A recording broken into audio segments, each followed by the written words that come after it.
Bonjour à toutes et bonjour à tous, soyez les bienvenus dans l'émission On en parle de Nîmes. Nous sommes réunis ce matin au Grand Hôtel de Nîmes. Bonjour Olivier Jalaguier et merci d'avoir accepté mon invitation. Merci à vous, bonjour Patrick, bonjour les grandes gueules. Oui, ils sont grandes gueules quoi qu'il en soit, tu as raison. Tu as raison. Nous accompagnerons ce matin dans le cadre de cette émission Philippe Roata, dit le grognard. Bonjour à toutes. Jean-Luc Constant, en reconversion professionnelle, le voilà maintenant infirmier. Bonjour à toutes et bonjour à tous. André Bonora, le DJ, le gros lien. Bonjour Dédé. Bonjour tout le monde et bonjour mesdemoiselles, mesdames et messieurs. À l'annonce de l'émission, cela a suscité des commentaires sur les réseaux sociaux. Jérôme Puech t'a posé une question la semaine dernière. Souhaites-tu y répondre, Olivier? Alors, je souhaite parler de Nîmes. Tu souhaites parler de Nîmes. Parle un peu plus fort par contre, s'il te plaît. Très bien, je parlerai de Nîmes très fort. Alors, mais qu'est-ce qui fait courir encore Olivier Jalaguier? Il a 55 ans. Il a été directeur de campagne Jean-Paul Fournier. C'est ça? Non, pas directeur de campagne, directeur de... Je me suis occupé de la communication des campagnes de Jean-Paul Fournier. De la communication des campagnes de Jean-Paul Fournier. Homme de réseau. Ça, tu sais, Oui, homme de réseau, homme de communication. Ouais. Il est l'un des dirigeants de l'agence Amorgos, créée en 1992 et devient en octobre 2008 Terra Luna. Il a bien les pieds sur terre. 1997. 1997 Terra Luna. Qui était revenu à 21 ans. D'accord. Oui. Donc, alors, je vous rassure, il a bien les pieds sur terre Et la tête dans les étoiles. et la tête dans les étoiles. Vous n'allez pas dans la lune. Il est le fondateur du mensuel Idéal, Bimestriel, oui. bimensuel. Oui. Il a créé Mania Nîmes, un cercle de réflexion sur l'avenir du territoire nîmois et de l'agglomération. Tout à fait. Alors, confusion, Mania Nîmes, nous ne savons plus du tout où nous en sommes. Que ce soit nous, Philippe, Dédé, Phonétiquement. Jean-Luc. Phonétiquement. Peu importe. importe. L'essentiel, c'est ce qu'il y a dans la boîte. Bon, alors, Le contenu et les idées. restons Mania Nîmes et pardonnons aux autres. Oui, c'est une façon de voir les choses. J'ai une autre philosophie. D'accord. Il est créateur de cette magnifique affiche que vous pouvez voir en ce moment de la feria de 2014. Je dis bien magnifique affiche. Elle m'a toujours beaucoup plu, je te garantis. C'est une référence. C'est une référence. Alors, sachez qu'il se passe toujours quelque chose à Nîmes. Les socialistes gardois ne feront pas alliance avec la République en marche. Les républicains sortent la tête de l'eau. Sans filtre, un journal satirique sort aujourd'hui. Les ambassadeurs de Nîmois montent à Paris avec l'équipe de Yvan Lachaud. Est-ce de la communication électorale? On te posera toutes ces questions. Pierre Gagnère sera le chef de l'Imperator. Il se passe vraiment toujours quelque chose à Nîmes. La fermeture du cinéma, le forum, C'est grave. c'est très grave, au plus tard le 31 mars. Yvan Lachaud mise sur Ouigo et sa future gare de Manuel Pont-du-Gard pour conforter et ou peut-être asseoir sa position de futur maire de Nîmes. Alors, souhaites-tu répondre à tout cela? Déjà, en avant-propos. Répondre à tout cela, non, parce que la liste est longue. La fermeture du cinéma, c'est grave. Voilà. Tu as Ce raison. que je retiens de l'essentiel, c'est ça. C'est Voilà. bien. C'est Bon, alors, ma première question, symptomatique de tout ce qui se passe en centre-ville. Oui. Et c'est le petit bouton de fièvre qui fait dire qu'il y a peut-être quelque chose derrière, une maladie plus profonde. Voilà. Et quelle maladie, par exemple? Ben, il y a de la fièvre. On voit bien, l'agglo de Nîmes a été classée la 6e la plus pauvre de France. C'est pas rien. On ne peut pas passer ça sous silence. On ne peut pas remettre la faute sur les uns, sur les autres. La faute est collective. Il ne s'agit pas de montrer les fautes. Il s'agit maintenant de se retrousser les manches, de trouver des solutions. Voilà. Et alors, tout à l'heure, tu parlais de... On ne va pas polémiquer là-dessus. Je ne suis surtout pas là pour polémiquer. Il s'agit de trouver l'essentiel dans la boîte. C'est de trouver les idées pour sortir de ce marasme. On est dans un véritable marasme. Économiquement, ce pays, ce territoire est très pauvre. Et il faut qu'on sorte de là. Voilà. Donc il faut arrêter les petites mascarades d'images et rentrer vraiment dans le projet. C'est pour ça que j'ai créé Mania Nîmes, pour qu'on rentre vraiment dans le projet et qu'on arrête de parler des hommes. Pour moi, les idées et les projets sont supérieurs aux hommes. Il n'y a pas un but électoral derrière tout cela? Il y a toujours un but électoral. Forcément, lorsqu'on propose des projets et des idées, c'est pour les mettre en œuvre. Donc il y a toujours un but électoral, il y a toujours une orientation politique, très clairement. Et je ne vais pas me masquer derrière ça. En revanche, c'est pas au profit d'un homme. C'est pas au profit d'un homme. Effectivement. C'est au profit d'un homme et d'une femme, si vous voulez bien. Magnanime est une boîte de réflexion mise en place pour un homme et une femme. Cet homme s'appelle le Nîmois et cette femme s'appelle la ville de Nîmes. Point barre. À ce propos, tu écrivais « Je ne roule pour personne, donc tu es un homme libre ». Oui. Et avec quel parti politique aimerais-tu collaborer, mis à part Jean-Paul Fournier? Alors, est-ce que, par exemple, La République En Marche t'intéresse? Je vais répondre très clairement là-dessus. Je suis républicain. Je suis élu au comité départemental des Républicains. Je n'ai jamais masqué mes idées. Ça fait depuis 1997. Je suis au RPR, puis au UMP et maintenant républicain. Je ne suis pas sur la ligne de Laurent Wauquiez. Pas du tout. Voilà, c'est très clair. Mais moi, je fais plus de la politique locale que nationale. Voilà. Après, toutes les bonnes initiatives et toutes les bonnes volontés sont bonnes à prendre. Lorsque j'ai créé Magnanime, la première personne que je suis allé rencontrer, c'était en début janvier, tout début janvier 2018, Jean-Paul Boré. D'ailleurs, il est venu à la maison, on a passé 2h30 ensemble. Je trouvais qu'il était honnête de rencontrer Jean-Paul, parce que le premier à avoir eu une démarche citoyenne autour d'un projet territorial, c'était Jean-Paul. Et donc, je lui ai expliqué ce que j'allais faire. Et voilà. Quel a été son sentiment? Très positif, très positif. On n'est pas d'accord sur des sujets, comme la gare de Manduel, mais on a échangé là-dessus. Il y a des sujets, bien sûr, sur lesquels on n'est pas d'accord. Politiquement, on n'est pas d'accord, mais n'empêche que c'est un Nîmois impliqué. Peut-être que lui est très marqué par son passé politique, et qu'il lui colle aujourd'hui à la peau. Il nous colle toujours tous à la peau, de toute façon. Mais il a eu cette démarche, et moi j'ai voulu avoir cette démarche avant d'engager Magnanime tout début janvier. Alors, donc, tu as des propositions pour la future feria de Nîmes.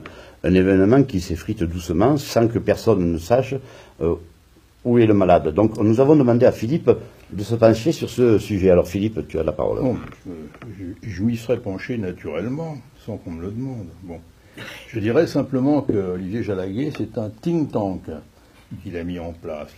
Il y a une différence fondamentale avec Magnanime de Jérôme Pech, et que le think tank, c'est un laboratoire d'idées, c'est un groupe de réflexion qui réunit des gens, je dirais, d'assez haut niveau, je ne blesser personne, d'assez haut niveau intellectuel, c'est-à-dire des gens qui savent de quoi ils parlent, qui sont sur la feria, Magnanime a réuni tous ceux qui concourent à la feria, Malaguet, patron de bar, etc. Alors que Jérôme Pech est plus, interroger les gens dans la rue. Qu'est-ce que vous voulez pour Nîmes? Bon. Moi, j'ai mon avis sur les deux. Je le donnerai pas parce que c'est pas le sujet pour le moment. Parlons des propositions. Ben oui, mais j'y viens. Donc, sur les propositions de refondation de la feria, je dirais que je m'attendais à quelque chose d'un peu plus profond. Voilà, un peu plus profond, c'est-à-dire quand on veut refonder,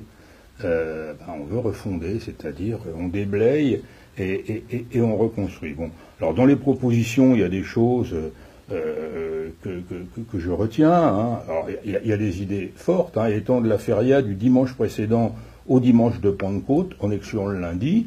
C'est nouveau, effectivement, ça bouscule tout, parce qu'il n'y aurait plus qu'une corrida l'après-midi à 17h.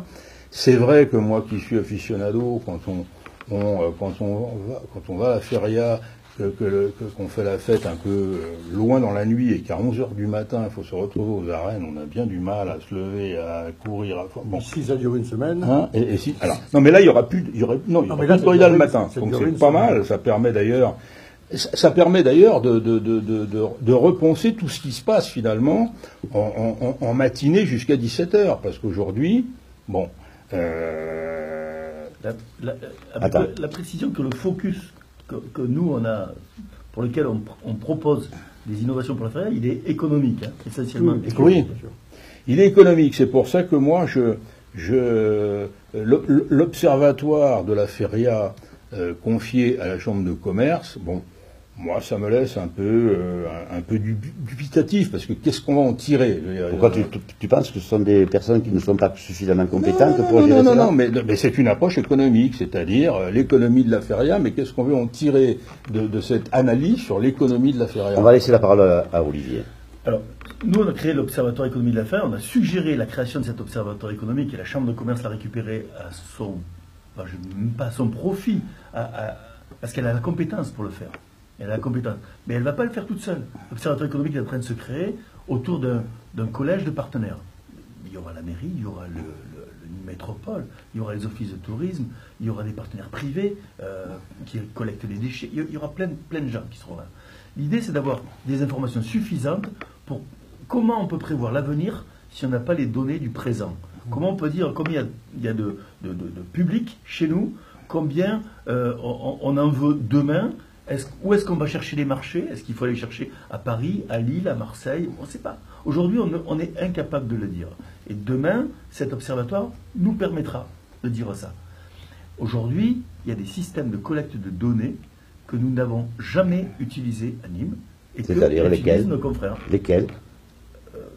Je vous en dirai plus tard. Aujourd'hui, on est en train de mettre ça en place. Laissez-nous le temps de réunir les partenaires, de les informer de la démarche. Mais je pense qu'il y a beaucoup de choses à faire et des choses qui ne sont pas onéreuses. Et la Chambre de commerce, je reviens là-dessus, c'était la question, elle a vraiment la légitimité, la compétence pour le faire. Et l'expertise. Alors, continue. Et ensuite, on donnera la parole à Dédé et à Jean-Luc. Parce que finalement, moi, j'avais aussi réfléchi au problème de refondation de la feria, mais j'ai toujours l'image de ma fille. Moi, ma fille a 45 ans, elle habite dans le Queyras, c'est-à-dire entre Saint-Véran, Moline. Elle vient aux deux ferias, elle amène toujours des copains avec beaucoup de bonheur, des gens d'ailleurs qu'on emmène à la corrida qui n'ont jamais été avant. Ça se passe à 99%, ça se passe bien. Et puis ils font la fête. Qu'est-ce que tu veux? Ils viennent faire la teuf. Et ils sont heureux. Ils passent 3 jours à sortir, à aller dans les bodegas, à aller dans... Alors, moi, je me demande s'il faut refonder vraiment tout, parce que ça fonctionne bien dans leur tête à eux, ça fonctionne bien. Moi, dans la mienne, bon, j'en ai un peu marre, parce que faire la queue à Pablo Romero, à Carreros, où c'est sur invitation, où c'est... Il y a aussi ce problème-là, vous avez peu parlé des bodegas un peu populaires, qui vont en se rétrécissant. Sur la gestion de la musique. Oui, sur la musique. Sur la gestion de la musique, c'est-à-dire celle qui est à l'extérieur, dans la rue.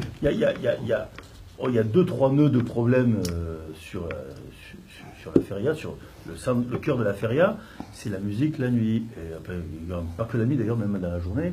Il y a des endroits où il y a 3-4 établissements qui sont voisins, et en 15 mètres ou en 20 mètres, on a 4 sons différents. C'est insupportable pour tout le monde, pour les consommateurs, pour les riverains. Donc voilà, il faut trouver des solutions à ça, négocier ça.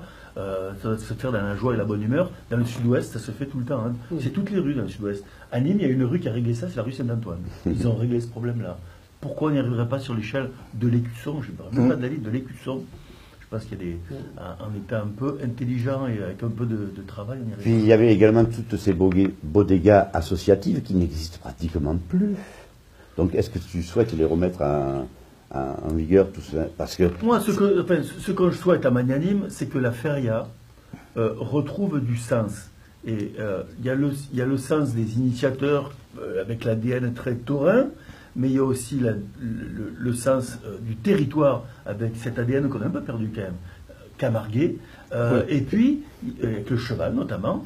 Et puis, il y a le sens de l'unité de la ville. Et aujourd'hui, on a perdu cette unité de la ville. On a un partage entre les aficionados, comme tu le disais tout à l'heure, Philippe, entre les aficionados et ceux qui ne sont pas aficionados, qui ne voient pas un taureau de la feria et qui font la teuf. Mais on a manqué le lien entre ces deux populations, et d'autant plus surrajouté au fait que quand on va deux corridas par jour, on n'a pas le temps d'aller voir les voisins qui sont à côté qui n'en voient aucun. On ne les voit pas, ceux-là. Donc ils ne se mélangent pas. Les quartiers, le système de transport fait que les quartiers ne viennent pas à la feria non plus. Donc voilà, on a toute une population là comme ça. Les quartiers, tu parles de quel quartier? Des quartiers extérieurs à la ville de Nîmes ou quartiers pas tout. Quand je parle de la ville de Nîmes, je parle toujours du territoire en tant que magnanime, mais les communes de l'agglo sont très mal desservies. Si, il y a des navettes, mais c'est très très mal desservi. On dit qu'il y a des navettes, c'est très bien. Moi, j'habite je n'habite pas à l'extérieur, mais j'imagine habiter à l'extérieur. Par exemple, je vais dire Rodillan. Je vais prendre une navette qui va m'amener. Mais à un moment donné, même si j'ai bu, parce qu'on boit à la feria, parce qu'il les yeux, si j'ai bu, je vais prendre ma voiture sur le parking relais. Je vais faire quoi après? Je suis en infraction. Donc s'il n'y a pas quelque chose de négocié, quelque chose de mis en place, on va où? Et c'est ce qu'on veut mettre en place. On a fait des propositions sur des... André Bonora. Voilà, moi je suis très favorable à toutes les idées sur cette nouvelle feria, cette nouvelle forme de feria, de dimanche à dimanche, je crois, avec une pégoulade deux pégoulades. Une d'ouverture et une de fermeture, hein, oui. Je crois que c'est ça. Hein, donc, voilà. Ça c'est très bien, parce que ça fait venir les familles, et puis ça marque bien le début et la fin de la feria. Encore une fois, l'angle économique, c'est la pégoulade, c'est le spectacle le plus cher en termes de coût pour la feria. On met beaucoup d'argent sur cette pégoulade qui est un jeudi et qui n'intéresse du coup, c'est pas péjoratif, hein, que les familles nîmoises. Oui. Est-ce que cet argent-là, on ne pourrait pas le déplacer pour faire venir, bien sûr, les familles nîmoises, comme elles en profitent comme tout le monde, mais aussi les touristes, que ce soit un argument touristique pour faire venir des gens. Donc cette pégoulade n'aurait plus lieu le jeudi soir. Elle aurait lieu, il y aurait une pégoulade traditionnelle d'ouverture de la feria, mais qui serait, elle, systématiquement la même, récurrente, avec le même décorum. En revanche, une pégoulade de clôture qui, elle, serait celle qu'on connaît aujourd'hui, festive, innovante. Le dimanche. Parce que je trouve que ça manque un peu, la pégoulade un peu plus camarguaise, avec les habits d'Arlésienne, les charrettes. Ça, moi j'aime bien ça, il y a un peu moins ça, les manadiers, les chevaux. Je trouve que c'est plus l'image nîmoise que ce qu'on voit, qui fait plus carnaval plutôt que... Quand on retrouve nos valeurs, et nos valeurs, les valeurs nîmoises qui ont créé notre histoire, la feria, c'est aussi, comme dans toutes les fêtes, on parle d'Aigues-Mortes souvent tristement parce qu'il y a l'actualité, mais ceux qui aiment Aigues-Mortes revendiquent l'histoire, revendiquent leur tradition, leurs racines. La feria, c'est revendiquer aussi ses racines. Nos racines, elles sont romaines, elles sont aussi le taureau, et elles sont aussi le djinn. Il faut qu'on retrouve toutes ces valeurs-là dans une pégoulade d'ouverture. Alors l'idée, je crois que ça avait été de faire comme un peu dans le sud-ouest, c'est d'avoir un dress code un peu jean et chemise blanche. J'ai plus de mal avec le dress code, je pense que ça ne marchera jamais à Nîmes. Oui, mais enfin, ça serait pas mal. On est trop rémoussier pour ça. Alors, il y a aussi Philippe et ensuite Jean-Luc. Il y a aussi une proposition, celle-là, j'aimerais que tu nous l'expliques. Création d'une délégation au feria. Bon, aujourd'hui, on a un adjoint au maire qui a la tauromachie. Oui. À mon avis, d'ailleurs, dans le cadre de la tauromachie, il y a un délégataire. Bon, donc sa marge de manœuvre, elle doit être, à mon avis, plus que restreinte. Donc c'est plus tout ce qu'il pourrait faire en dehors, finalement, de la délégation, tout ce qu'il pourrait faire pour promouvoir la tauromachie en dehors de la délégation. Et délégation feria. Moi, j'étais assez favorable dans les propositions qu'avaient fait les clubs taurins, qui avaient aussi fait des propositions avant vous, un petit peu avant vous. Moi, j'étais assez favorable à l'idée parce que c'est pas un adjoint de toute manière. Je sais ce que c'est qu'un adjoint. Un adjoint, il fait pas tout, il n'est pas dans le quotidien, il a une profession en plus. C'est d'avoir un chargé de mission à la feria. Un chargé de mission à la feria qui serait au sein de la ville chargé de faire la liaison avec tout le monde avec la caisse des... Avec complètement d'accord. Bon, ça se rejoint. Voilà. Un chargé de mission a toujours un élu au-dessus de lui. Bon, il a un élu au-dessus de lui. L'élu, on va l'appeler l'adjoint. Parce que pour faire si c'est un chargé de mission, ok, mais on est d'accord sur la philosophie. On a besoin de ça, l'idée, c'est qu'on a besoin du 1er janvier au 31 décembre. D'avoir quelqu'un qui s'occupe. Exactement. Et c'est pas que les taureaux, parce que tu changes complètement. Toute la feria. Et c'est le meilleur au monde. Oui. Il n'y a pas de débat. En revanche, on a besoin d'un élu qui s'occupe. Si nous, on propose d'ouvrir la feria, parce qu'on ne sait jamais ce qui peut arriver à tauromachie, d'ouvrir la feria sur le cheval, parce que c'est légitime, cheval camarier, mais aussi le cheval dans toutes ses origines. Et faire ça, c'est monter un spectacle autour des gens de la fontaine, c'est comme ce qui a déjà été fait du reste. Mais oui, mais fait mal, pourquoi? Parce qu'on s'occupe de la feria, 3 mois avant la feria en disant ah tiens, on va faire un truc dans les jardins à Fontaine, il faut trouver des partenaires. Mais c'est 3 mois avant, c'est déjà trop tard. 6 mois. Les budgets sont déjà signés. Il faut, si on a un adjoint ou un chargé de mission, peu et importe, voir les deux, comme le préconisait Philippe, ça veut dire que du 1er janvier au 31 décembre, cette personne ira chercher des partenaires. Pas pour la feria, mais pour les ferias.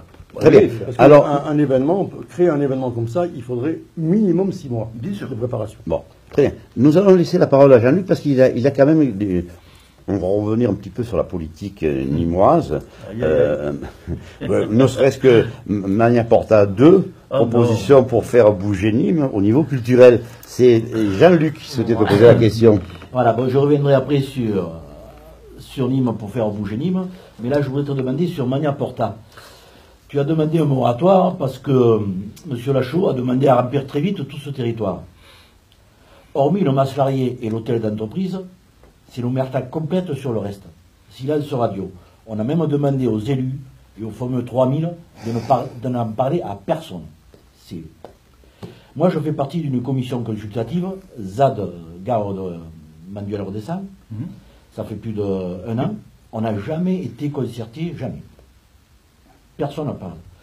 Alors, je voudrais savoir, la gare est prévue dans 1 an. Et à l'horizon, on ne voit toujours rien. Est-ce que ça va faire comme Valence, attendre des années pour voir fleurir des activités, une gare fantôme? Comme tu disais tout à l'heure, nous sommes la 6e ville la plus pauvre de France. Que penses-tu de cette omerta qui se passe sur Magna Porta? Moi, je ne parlerai pas d'omerta parce qu'il y a des. Enfin, moi, je siège pour la Chambre de commerce, en tant qu'élu de la Chambre, je siège pour la Chambre sur Magna Porta. Donc, il y a des informations, il y a des newsletters qui circulent. Alors, peut-être qu'au niveau des élus, je ne sais pas comment c'est diffusé. Ce qui est certain, c'est que nous, pourquoi on a demandé un moratoire? Effectivement, parce qu'on pense justement, nous, que la gare de GV de Manduel, elle est stratégique. C'est vraiment, pour nous, un enjeu majeur pour ce territoire pour les 30 prochaines années. Et parce que c'est un enjeu majeur, on estime qu'il vaut mieux perdre 2, 3 ans, 4 ans s'il le faut, à faire venir des Nîmois qui vont gueuler, comme on gueule à Montpellier, dans une gare betterave, mais avec un projet au final, dans 5 ans, réfléchi, pensé et stratégique, plutôt que de faire ce qu'on est en train de faire en ce moment. Qu'est-ce qu'on fait en ce moment? En ce moment, on est en train de brader Magna Porta dans un jeu de négociation politique, un jeu de pouvoir politique, parce que vous êtes censé, comme moi, savoir qu'il n'y a pas de majorité à Nîmes Métropole s'il n'y a pas les communes avec les maires ruraux qui sont alliés à Yvan Lachaud. Et pourquoi ils sont alliés à Yvan Lachaud? Parce qu'il y a des fonds de concours qui sont donnés. Voilà. Ça se passe comme ça chez McDonald's. Et donc, ces fonds de concours qui sont donnés, du coup, on est à la solde de ces maires, de ces communes rurales, qui se tirent une balle dans le pied pour eux, peu importe, mais pour leurs citoyens, dans toutes ces communes-là. Ils sont en train de sacrifier l'avenir de leurs enfants. Sauf qu'au quotidien, ils ont leur rond-point, ils ont leur maison, ils ont leur financement. Juste une parenthèse, je sors de Magna Porta. Saint-Gilles, 12 000 habitants, deuxième commune la plus grande de l'Aglo. Pissevin-Val-de-Gour, 18 000 habitants. Je vous invite à la prochaine édition à faire la part des dotations qui ont été données à Pissevin-Val-de-Gour et celles qui sont attribuées à Saint-Gilles. Chez mon ami Eddy, à qui je n'en veux pas, il se bat pour sa ville avec brio. Mais voilà. Parlons de bassin de population. Donc, je reviens sur Magna Porta. Magna Porta, c'est un lieu éminemment stratégique. C'est la porte d'entrée, non seulement de notre territoire, du département sinistré, mais aussi de l'Occitanie. C'est la plus belle des portes. Toulouse n'a pas cette porte-là. Oui, mais Nîmes est quand même la queue du poisson, parce que c'est vrai qu'on est oublié par rapport à d'autres... Ça dépend comment va le poisson. Oui, en fait, on voit bien comment va le poisson. On est en queue. Moi, je pense que quand on est à la croisée de l'axe de l'arc méditerranéen et à la tombée du couloir rhodanien, on n'est pas à la queue du poisson. Moi, je le pense, mais est-ce que les élus ne le pensent pas, justement, ne serait-ce que du côté de Toulouse? Carole Delga a vraiment conscience de cet endroit qui est stratégique et elle partage cette idée-là qu'il faut penser cet aménagement et qu'il y a beaucoup trop de précipitations en ce moment. sur ce sujet-là. Aujourd'hui, on a bradé la moitié des espaces dédiés à Magna Porta, on l'a bradé à l'agriculture. On a dit, ces terres seront restituées à l'agriculture. Expliquez-moi la logique économique qui consiste à acheter des terrains agricoles, de les survaloriser et de les restituer à l'agriculture. Moi, je ne comprends pas la logique. Je suis peut-être bonnet, mais je ne comprends pas la logique. Tu parlais de l'extérieur de Nîmes 2 secondes. Nous allons faire une émission à Nîmes-Ouest. Nous allons, avec le comité de quartier et 1000 couleurs. Très bien. Ça fait plus de 4 ans qu'on a été concertés, les citoyens de Manuel-Rodessin. Il y a eu des propositions de tête et tout ça. Ça fait plus de 4 ans. En 4 ans, on voit toujours rien, on n'entend toujours rien. Alors, la faute à qui?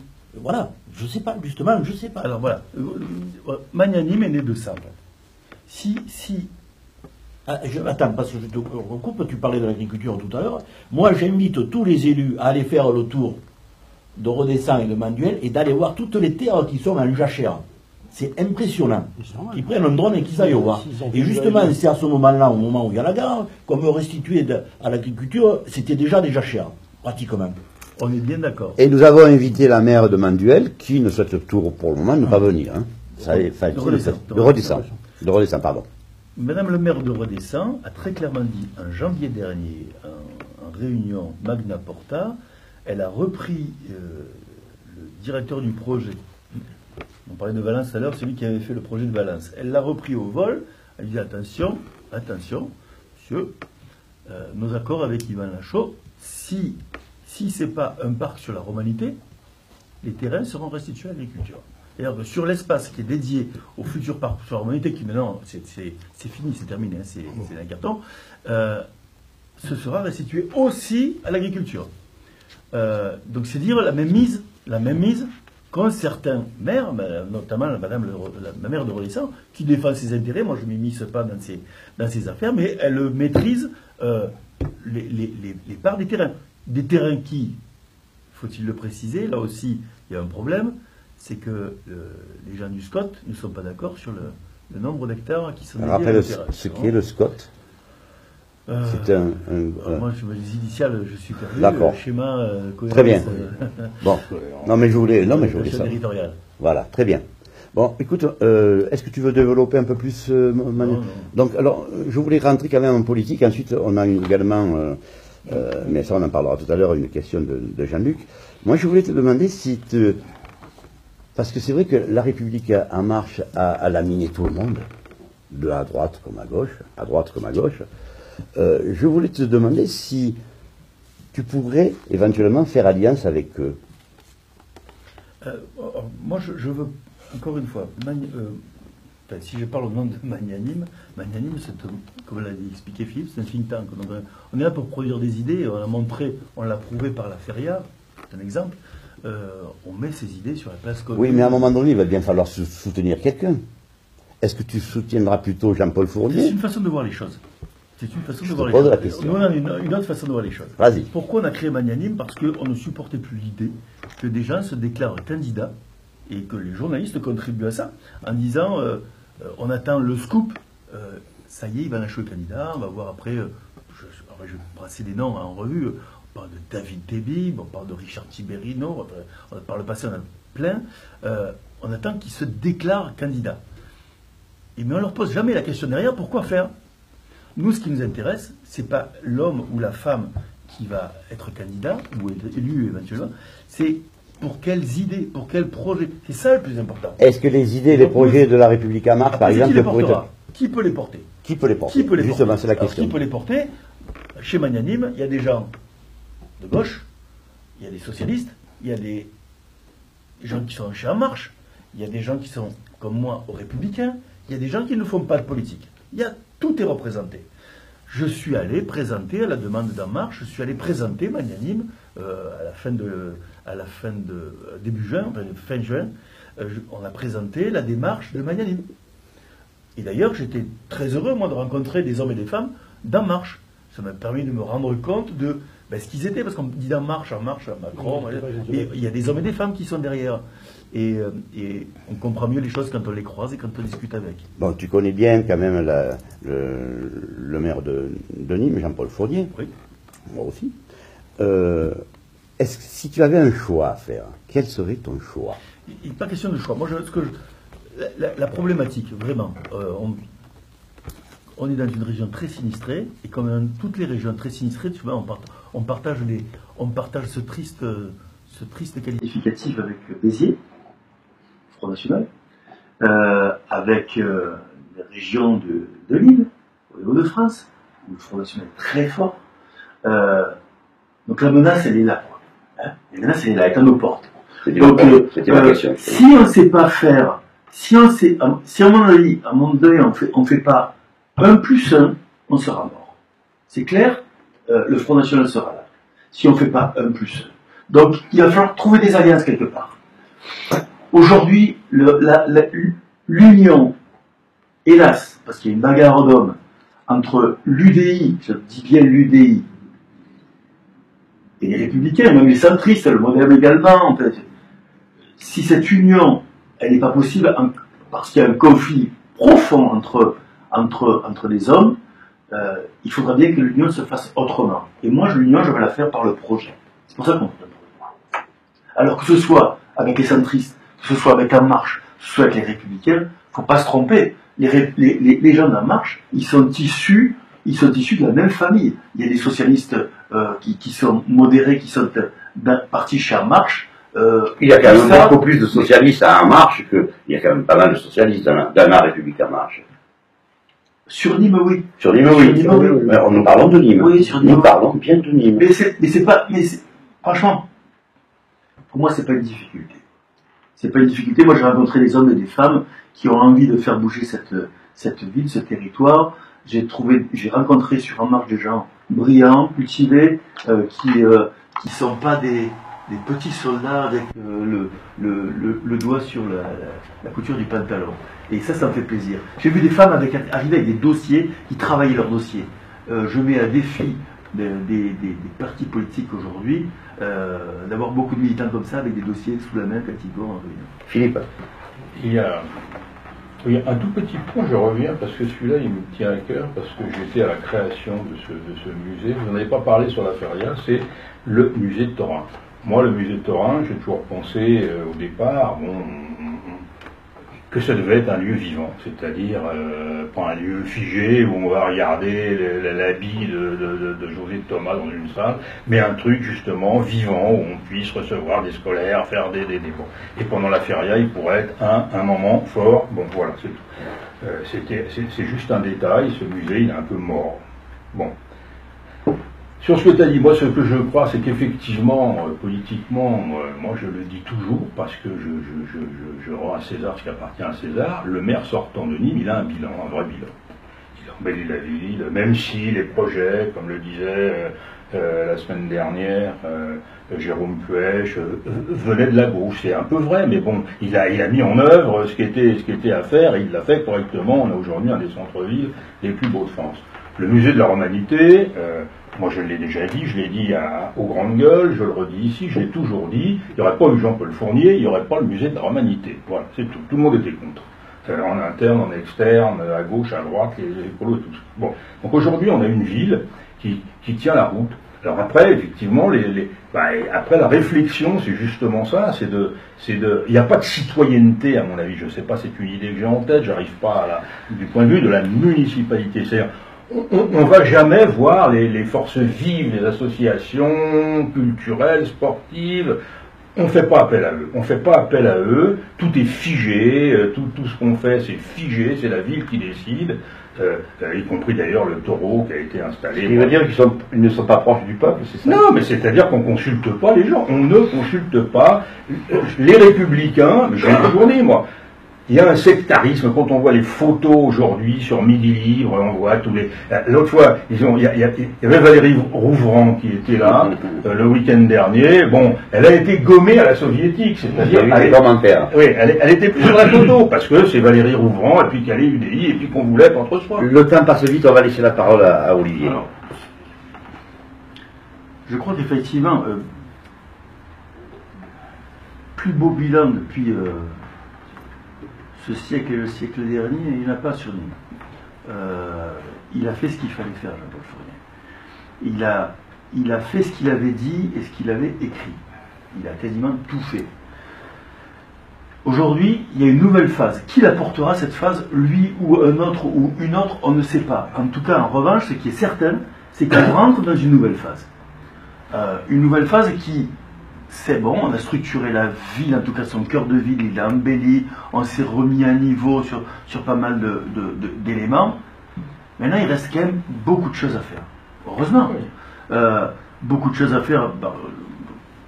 Parlons de voies cyclables, des choses comme ça, de transport. Le transport est à réinventer, mais surtout au niveau social. De créer cette unité qui manque. Pourquoi le projet sur la feria? Parce qu'il manque cette unité. La politique culturelle est à réinventer, totalement. Parce qu'aujourd'hui, on fait de la culture, mais il n'y a pas véritablement de politique culturelle. Passez-moi l'expression.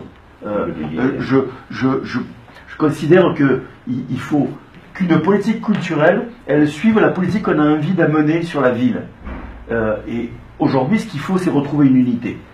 Et la culture doit amener ça. Moi, je suis allé voir une expo remarquable qui a lieu à Carré-d'Art, et j'invite ceux qui nous écoutent à aller voir. Il s'appelle Ensemble, je crois. C'est remarquable ce qui a été fait. Et surtout, au vernissage, j'ai vu des tas de gens des quartiers qui étaient là. Et ça, c'est la première fois, franchement, de mémoire, c'est la première fois que je vois des gens de quartier arriver à Carré-d'Art sur un vernissage d'une expo. Voilà.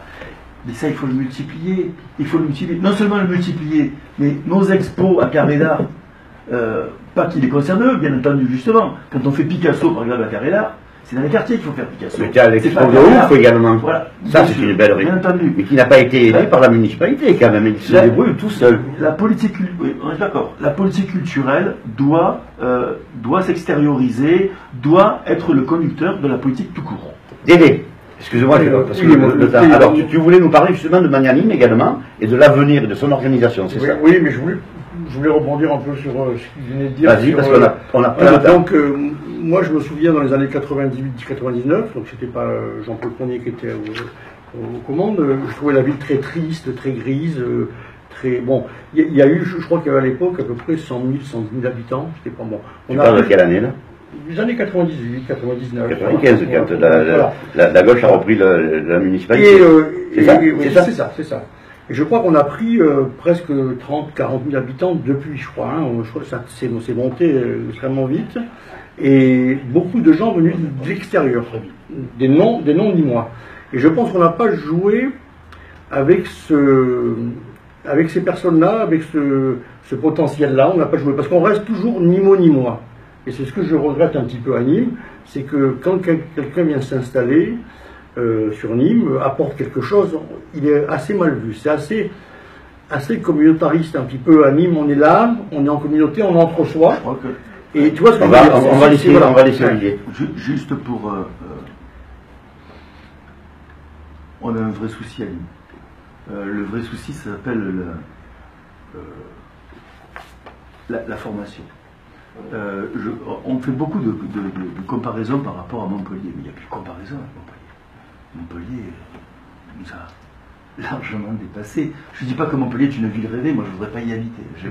J'aime pas ce que Montpellier est devenu, mais en fait, en termes d'économie et de développement, ce qu'a fait Fresh, ben voilà, c'était le visionnaire à ce moment-là. Il n'y a pas photo.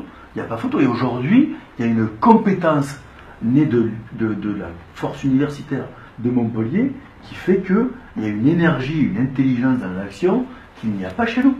Voilà. Donc il faut qu'aujourd'hui... Et forcément, pourquoi je te dis ça? Parce que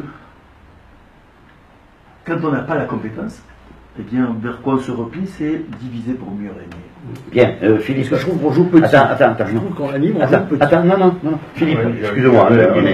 J'aurais voulu qu'on parle rapidement d'Open Nîmes, c'est-à-dire de l'opération de mise en place d'ambassadeurs, qui a fait l'objet à Paris d'une... Je n'ai pas voulu l'évoquer, mais tu as raison. Alors moi, les ambassadeurs, je reste tout à fait, notamment axé sur le développement économique.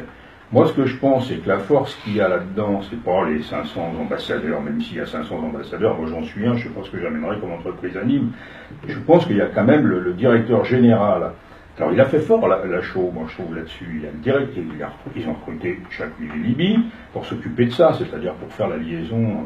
Il y a Mathieu qui est le directeur général du Crédit Lyonnais et qui est aussi président d'ailleurs de l'association de développement économique local de l'Aglo. Moi je trouve que c'est pas rien ça, parce que c'est un type qui il a naturellement un carnet d'adresses surmultiplié, et donc pour avoir vent d'une entreprise qui cherche à s'installer, à se délocaliser, avec la position qu'on a à Nîmes, je pense qu'Open avec Mathieu et Libye, ça peut être quelque chose de tout à fait important. La réponse d'Olivier, s'il te plaît. Alors, les ambassadeurs, c'est une très bonne chose. Pourquoi j'ai fait ma vidéo la semaine dernière sur les ambassadeurs et que vous retrouvez le jeudi soir, hein. Qui est sujet à polémique, parce que c'est pas les ambassadeurs en soi. Les ambassadeurs, c'est très bien. Il n'y a rien à dire là-dessus. Le problème des ambassadeurs, tel qu'ils l'ont fait, tel qu'ils l'ont communiqué, tel que ça a été retranscrit, parce que quand on communique aujourd'hui, on doit maîtriser les réseaux sociaux. Si on ne maîtrise pas les réseaux sociaux, on ne fait pas. Et aujourd'hui, ce qui est ressorti sur les réseaux sociaux, et les réactions qui sont sur les réseaux sont très claires, c'est qu'on a vu les Nîmois. On a vu les Nîmois à Paris. On s'est dit, mais ça sert à quoi d'organiser une soirée à Paris pour voir des Nîmois à Paris? C'est ce qui s'est dit. Et la réaction, on a beau avoir raison, la réalité transforme supérieure à la raison. Et c'est ce qu'on a tous vu. Et c'est ce que tout le monde a répandu. Donc, qui est des ambassadeurs? Mais c'est pas une tare de dire qu'il y a des premiers de cordée qui doivent être des ambassadeurs pour notre territoire. Mais il faut le dire. Mais il ne faut pas avoir honte de les cacher. N'est-ce pas une manifestation électorale, justement, pour Yvan Lachaud, par exemple? Le problème d'Yvan Lachaud là-dessus, c'est que il y a quelques mois, il s'est pris un peu les pieds dans le tapis avec la SOR, et ce reportage malheureux avec Émile il a répliqué avec les chiffres. Mais personne ne lui contestait les chiffres, il a raison sur les chiffres. Ce qui était contestable, c'est sa façon de réagir face à des Lucet. Je ne suis pas dans les tuyaux, il se gave grave, des choses comme ça. C'est ça qu'on lui a reproché. Ce qui a toujours été fait avec même les municipalités précédentes. Mais bien sûr, tout le monde lui pardonnait ça. Sauf qu'il a répliqué par les chiffres. Le professeur de mathématiques. Et là, il refait pareil. Voilà. Jean-Luc, tu voulais justement parler de ton émission, voilà, qui est diffusée sur Facebook, sur Facebook le jeudi soir. Tu voulais nous dire quelque chose? Voilà, j'ai deux petites questions, une concernant ton émission et l'autre sur Magnanime. Magnanime, vous faites des propositions sur la feria, mais je voudrais savoir, est-ce que Magnanime aussi fait des propositions pour faire bouger la ville de Nîmes? Lorsque tu interroges les étudiants à Nîmes, tous ils te disent, nous le week-end on va à Montpellier, à Avignon, Nîmes c'est une ville de vieux. C'est une ville morte. Alors, est-ce que Magnanime a des propositions là-dessus? Et la deuxième question, concernant ton émission, le geste que tu fais à la fin de ta chronique. Au revoir. Moi, il me gêne également. Ça fait parler. Donc, juste moi, il me gêne savoir également. si c'est volontaire. Réponse sur ce sujet. Très rapidement. Pour le salut, parce que c'est vrai. Je suis gêné comme vous. C'est devenu une habitude. Pourquoi? Parce que j'enregistre ça dans mon bureau. C'est très étriqué. Le cadrage est très serré, je parle à quelqu'un qui sait de quoi je parle, et le cadrage est très serré, et donc je n'ai, pour faire mes mouvements de main, et je parle beaucoup avec les mains, je n'ai que de la poitrine, les épaules, voilà. Donc pour dire au revoir, soit je fais au revoir comme ça à la chinoise, soit je fais ça. Et voilà. Alors tu es comme Giscard, tu te lèves et tu t'en vas aussi. Bon, là, passer l'anecdote. Allez, ensuite. Magnanime, on prend du temps, là. Magnanime, on travaille. C'est pas la feria, Magnanime. Magnanime, c'est un projet de territoire économique à 30 ans. Ce qu'on ne veut pas, c'est qu'il se reproduise justement ce qui se fait à Magna Porta. Des choses décidées à la dernière seconde sur des terrains qu'on n'a même pas préemptés. Même pas acquis. Il faut qu'on ait une politique foncière. On n'a pas de politique foncière. Pourquoi Georges Frêche a réussi sur Montpellier? Parce qu'il y a 30 ans, il a déjà préempté tous les terrains et acheté tous les terrains. C'était un visionnaire. Aujourd'hui. Voilà. De gauche. Voilà. C'est pour ça que je dis qu'on joue petit. Moi, oui, vas-y. Juste la dernière chose. Dernière chose, vite.